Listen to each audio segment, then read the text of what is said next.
Annie Wilkes. When Kathy Bates stepped into the snowbound home of Annie Wilkes, she was not a household name. Before Misery, she had been a powerhouse of the American stage, nominated for a Tony Award for Night Mother, and celebrated for Terrence McNally's Frankie and Johnny in The Clair de Lune.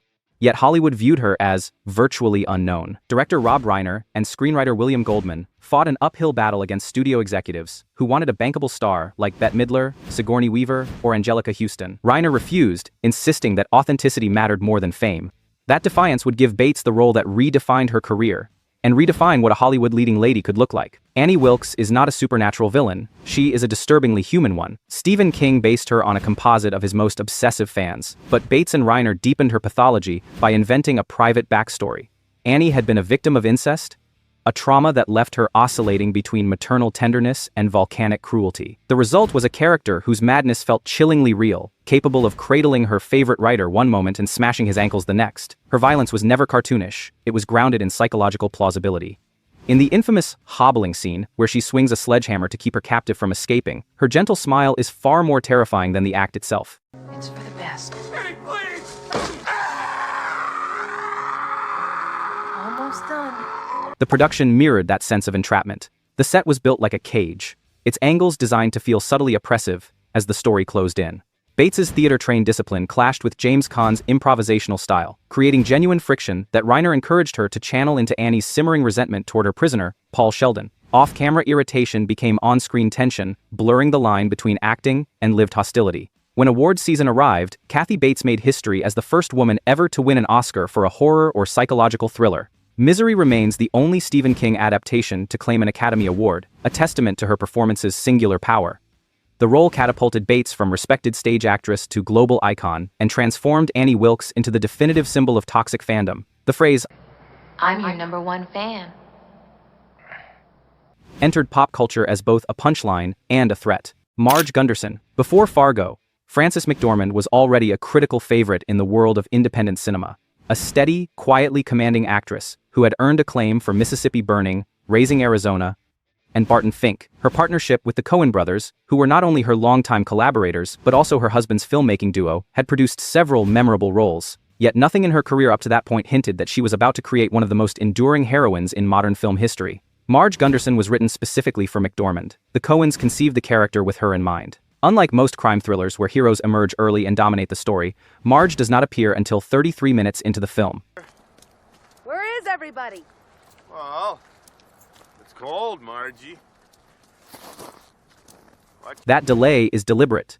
Her entrance feels like a moral dawn breaking over a frozen wasteland of greed and violence. From the moment she waddles into the crime scene, 7 months pregnant and utterly unflappable, McDormand turns small-town decency into cinematic power. To portray the physicality of pregnancy, McDormand wore a custom prosthetic belly filled with birdseed. Its weight and movement made the pregnancy waddle completely authentic. One morning, after leaving it overnight in her freezing trailer, she discovered that the silicone breasts had hardened and one had actually popped.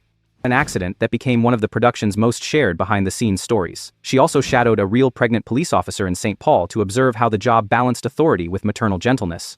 Together with co-star John Carroll Lynch, who played her husband Norm, she built a full backstory for the couple. They decided Marge and Norm had met on the police force, and that when they married, Norm left his job so she could continue her career. That creative choice explains their on-screen tenderness and easy rapport. They feel like a real couple, with shared history, rather than two characters placed side by side. What makes Marge so compelling is her radical normality. Surrounded by murder, deceit, and moral rot, she remains patient, courteous, and incapable of cruelty. Her politeness is not weakness, it is moral clarity. When she captures the murderer and remarks, "And it's a beautiful day," she delivers one of cinema's purest expressions of bewildered decency. For this understated brilliance, McDormand earned her first Oscar for Best Actress, proving that goodness can be riveting. Rose DeWitt Bukater. By the time Titanic began filming, Kate Winslet was already gaining a reputation as a gifted period actress. The press had nicknamed her Corset Kate for her string of costume dramas like Sense and Sensibility, Jude, and Hamlet. Director James Cameron initially hesitated to cast her, worrying that the choice would seem too obvious for a film set in 1912. But Winslet refused to accept no for an answer. She called Cameron directly and pleaded, "You don't understand. I am Rose. I don't know why you're even seeing anyone else." Her passion won him over, a decision that would permanently alter her career and cinematic history itself. Rose DeWitt Bukater is introduced as a young woman trapped within the gilded cage of privilege. At 17, she is engaged to Caledon Hockley, a wealthy man whose arrogance mirrors the rigid social expectations of her world. Beneath her composed surface lies despair so deep, she nearly ends her life by leaping from the ship's stern. That moment of crisis brings her face to face with Jack Dawson, played by Leonardo DiCaprio, the free-spirited artist who becomes her mirror of freedom. Crazy. With all due respect, miss, I'm not the one hanging off the back of a ship here. Come on, give me your hand. You don't want to do this. Through him, Rose rediscovers herself. She learns to spit like a man, dance barefoot in steerage, and reject the suffocating decorum of her class. When she poses nude for Jack's sketch, it is not erotic rebellion, but liberation. The first time she owns her body, her choices, and her identity. The production was infamously punishing. Winslet endured freezing water, 20-hour workdays, and countless takes in enormous tanks built to simulate the sinking. She suffered from hypothermia, chipped bones in her elbow, and deep bruises from endless takes of physical stunts. During the scene where Jack and Rose flee through rising water, her heavy wool coat caught on a metal gate. She was briefly trapped and nearly drowned before freeing herself. Cameron later called her fearless, a compliment that barely captures the ordeal she survived. When Titanic was released, the film became a cultural tidal wave. 14 Academy Award nominations, record-breaking box office success, and global obsession. Winslet, only 22 at the time, earned her second Oscar nomination. But the aftermath was brutal. She described her sudden fame as horrible and unpleasant, feeling hounded in body, shamed by tabloids that mocked her appearance. To escape the scrutiny, she turned towards smaller independent films, seeking artistry over spectacle. Still, Rose DeWitt Bukater remains her defining role, a portrait of defiance, self-actualization, and survival. Tina Turner. Before transforming into Tina Turner, Angela Bassett was already respected in the industry, a Yale-trained actress who had made her mark in Boys in the Hood and Malcolm X as Betty Shabazz. Yet she was still waiting for the role that would showcase her full range of power, vulnerability, and fire. The part of Tina Turner was among the most coveted in Hollywood. The studio first approached Whitney Houston, who declined because she was pregnant. Other names included Halle Berry, Janet Jackson, and Pam Grier. Bassett auditioned late in the process and secured the role only a month before filming began. Lawrence Fishburne, offered the part of Ike Turner multiple times, finally agreed to join only after hearing that Bassett had been cast. Her involvement gave the project legitimacy and balance. To embody Tina Turner's ferocity, Bassett underwent an all-consuming transformation. She began her days at 5 in the morning, training for over 2 hours before spending 10 more rehearsing choreography with Michael Peters, the legendary dance instructor behind Thriller. Her diet was stripped to its bare essentials: bland chicken, steamed vegetables, black coffee, and water, often eaten standing between dance sessions. The goal was to recreate Tina's famously sculpted physique and electrifying stage presence. By the time cameras rolled, Bassett had lost multiple inches off her frame, sculpting herself into the rock icon's unmistakable form. Tina Turner herself visited rehearsals, helping fine-tune the movements and insisting that Bassett learn routines barefoot instead of in stilettos to spare her from injury. Touch of your hand makes my buzz react. The physical rigor was matched by emotional intensity. The film charts Tina's transformation from the hopeful young Anna Mae Bullock into a woman surviving horrific abuse at Ike's hands. Bassett refused to portray Tina as a victim. She focused on resilience, not pity. The limousine escape scene, where Tina flees Ike after a brutal beating, was filmed with raw exhaustion. Bassett's trembling breath and swollen lip were not special effects but the result of sustained physical strain. When the film premiered, audiences were stunned. Bassett's performance was volcanic, a mix of athleticism, vulnerability, and triumph that transcended imitation. She won the Golden Globe and earned an Academy Award nomination for Best Actress, a milestone moment that solidified her as one of Hollywood's most commanding forces. Tina Turner later told her, "You never mimicked me, you reached deep into your soul and showed my spirit to the world." That blessing from the Queen of Rock and Roll made Bassett's transformation more than a performance. It became a spiritual succession. Alex Forrest. Before she boiled a rabbit and became one of cinema's most infamous figures, Glenn Close was known for dignified, moral characters. The devoted mother in The World According to Garp, the upright friend in The Big Chill, and the virtuous woman in The Natural. She was already a 3-time Oscar nominee, but no one saw her as dangerous or seductive. When she fought for the role of Alex Forrest, producers hesitated. Their blunt question was, can she be sexy? Close flew in from New York to audition, took a Valium to calm her nerves, and decided to unleash everything. Her transformation in the audition room stunned everyone, and she won the role that would destroy her previous image forever. Fatal Attraction was marketed as a thriller about infidelity, but at its heart, it is a psychological study of loneliness and obsession. Close refused to treat Alex as a villain, she wanted to understand her. She met with psychiatrists to dissect the character's behavior and concluded that Alex's instability stemmed from deep trauma. Together, they built a hidden backstory. Alex had likely suffered abuse as a child, an unspoken wound that fueled her desperate need for love and control. That choice turned what could have been a cliché crazy woman role into something tragically human. Every frantic phone call, every emotional spiral, carries the weight of abandonment and untreated pain. The production's most controversial decision came after filming wrapped. The original ending showed Alex dying by suicide, framing Dan for her death, a haunting, operatic, close to her self-destruction. Test audiences rejected it, demanding punishment instead. The studio forced a reshoot where Alex attacks Dan's wife and is shot dead in a bathtub, a shift that horrified Close. She fought against it for 2 weeks in screaming arguments before finally relenting when told the film would not be released otherwise. During that violent scene, her head was slammed into a mirror so hard that she suffered a concussion. At the hospital, she discovered she was pregnant. The final version became a box office phenomenon and ignited moral panic about infidelity and dangerous career women. Close's line, "I'm not going to be ignored, Dan," became a cultural flashpoint, both a warning and a rallying cry. The film earned her another Oscar nomination and redefined her career.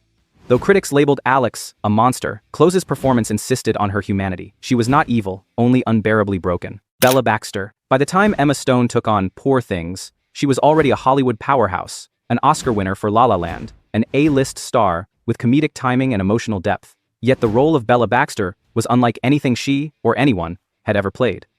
A Victorian woman resurrected with the brain of her unborn child, Bella begins the film as a blank slate, an infant's mind trapped in an adult's body. Her journey from naive innocence to fearless liberation demanded an actor willing to dismantle every learned instinct about performance, femininity, and shame. Stone's partnership with director Yorgos Lanthimos had already proven fruitful in The Favorite, but this project required total creative exposure. She joined Poor Things not only as its star but also as a producer, ensuring a woman's voice shaped how Bella's story was told.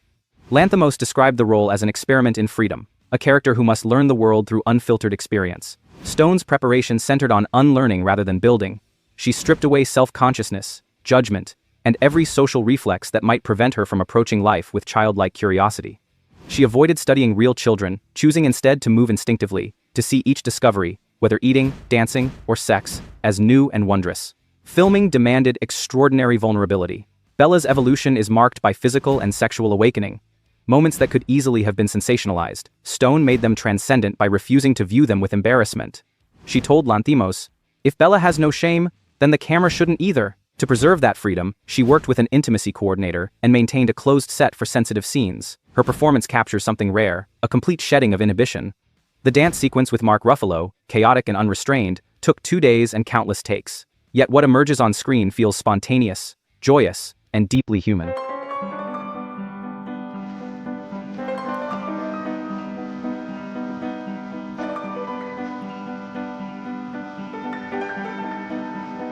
The risk paid off. Stone's portrayal of Bella Baxter was hailed as one of the boldest of her generation, equal parts absurdist comedy, feminist allegory, and spiritual awakening. She swept major awards, winning her second Academy Award for Best Actress. Critics compared her fearlessness to Meryl Streep's precision and Cate Blanchett's command. Yet Stone's Bella stood apart, a new archetype for female autonomy. In a century obsessed with image, she played a woman utterly free from it. Sophie Zawistowski. When Meryl Streep accepted the role of Sophie Zawistowski, she was already a phenomenon, an Oscar winner for Kramer vs. Kramer, and widely regarded as the finest actress of her generation. Yet Sophie's choice was a different kind of challenge, one that would test not just her craft but her emotional endurance. The film's director, Alan J. Pakula, had considered Liv Ullmann and even Ursula Andress for the role, but Streep, after reading the novel, was consumed by it. She famously threw herself on the floor and begged Pakula for the part, declaring that she had to play Sophie. Her desperation mirrored her character's own, and that sense of inevitability would define one of cinema's most haunting performances. Sophie is a Polish Catholic survivor of Auschwitz, a woman whose beauty and charm conceal unendurable guilt. Her life in post-war Brooklyn is an act of forgetting, filled with laughter, passion, and manic companionship with her lover Nathan, yet shadowed by the trauma she cannot escape. Streep understood that Sophie's tragedy was internal. Her horror was not just what she endured, but what she believed she had done to survive. To portray that duality, she learned both Polish and German from scratch, studying their phonetics until she could move effortlessly between languages. This linguistic precision gave Sophie's voice a lived-in authenticity, a sound that carried both history and heartbreak. Her young son even begged, "No Polish, Mommy," when she returned home from work each night, so immersed was she in the accent. The production's emotional core was the infamous choice scene, the moment a Nazi officer forces Sophie to decide which of her 2 children will die. The sequence was filmed in Yugoslavia over 3 weeks, and the agony on screen was not staged. The 4-year-old actress playing her daughter screamed with genuine terror, believing the separation was real.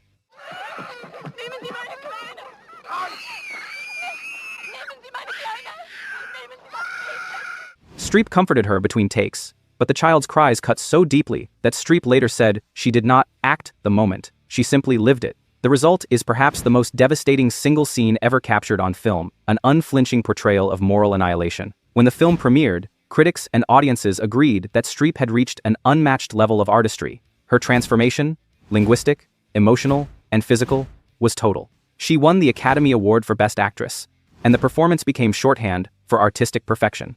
The phrase, "a Sophie's choice," entered the cultural vocabulary as a symbol of impossible moral agony. Rose Maxson. When Viola Davis returned to the role of Rose Maxson for the film adaptation of Fences, she had already lived inside the character for years. She had first played Rose on Broadway in 2010 alongside Denzel Washington, earning a Tony Award for her performance. By the time Washington decided to direct and reprise his role for the screen, Davis was no longer just a celebrated theater actress. She was a global force in film and television, with Oscar nominations for Doubt and The Help and an Emmy for How to Get Away with Murder. Bringing Rose to the screen was not reinvention, it was resurrection. Rose is the moral center of August Wilson's story, the wife of Troy Maxson, a former baseball player whose bitterness infects every part of his family. She is the embodiment of self-sacrifice, having spent 18 years holding her marriage and household together through quiet endurance. Davis played Rose, not as a saint, but as a woman whose compassion comes with deep cost. When Troy reveals his affair and the child born from it, Rose delivers one of the most powerful confrontations in cinema. Her voice breaks as she tells him, I took all my feelings, my wants and needs and dreams, and I buried them inside you. That monologue, delivered through tears and streaming snot, became a defining moment in modern acting, unpolished, unfiltered, and devastatingly human. For Davis, authenticity was sacred. She refused to glamorize Rose's appearance, insisting that her clothes, hair, and makeup reflect the weary truth of a working-class black woman in the 1950s. She even fought for visible gray in Rose's wig, explaining that she did not want her to look like she came out of the Brady Bunch. Her insistence grounded the film's realism. Every wrinkle, every tremor, every sigh carried the weight of a life spent giving more than she received. Drawing from her own upbringing, Davis channeled generations of women she had known, mothers, aunts, and neighbors who endured without recognition. She described Rose as representing the women who sacrificed, who gave up a piece of their lives for the greater good. That emotional lineage made her performance feel lived in rather than performed. When she won the Oscar for Best Supporting Actress, Davis became the first black performer to achieve the triple crown of acting, an Oscar, an Emmy, and a Tony. But beyond awards, her portrayal gave voice to women whose strength had too often gone unseen. Karen Crowder. Before Michael Clayton, Tilda Swinton was best known as an art house chameleon, the muse of avant-garde filmmaker Derek Jarman, the gender-shifting immortal in Orlando, and the spectral White Witch in The Chronicles of Narnia. Hollywood saw her as cerebral and unearthly, not the typical choice for a corporate thriller. Yet writer-director Tony Gilroy wanted precisely that contradiction, casting Swinton as Karen Crowder, the anxious general counsel of an amoral agrochemical empire, gave the film a villain both terrifying and deeply human. Karen is the face of modern corporate corruption, not a sadist or schemer, but a professional crumbling under the pressure of her own ambition. Swinton approached her not as evil, but as a woman trapped in a machine of her own making. To prepare, she immersed herself in Manhattan's corporate world, studying how high-powered executives moved, spoke, and dressed. She modeled Karen's appearance after women like Condoleezza Rice, perfectly pressed suits, precise hair, and controlled gestures, an armor of competence hiding a storm of fear. Yet Swinton wanted that composure to look uncomfortable. She intentionally gained weight by eating rich pies, so her tailored clothes would fit too tightly, creating the constant physical unease of someone trying to hold it all together. She described Karen as a potbelly running on a treadmill, always striving, never arriving. Her first scene reveals everything. Alone in a bathroom stall, she practices a press statement while sweating through her blouse. Work in more than 60 countries around the globe. We have right now. Her voice trembling as she rehearses confidence she doesn't feel. The camera lingers not on what she says but on the panic she tries to hide, the sound of her breath, the twitch of her hands. It is one of the most honest depictions of high-functioning anxiety ever filmed.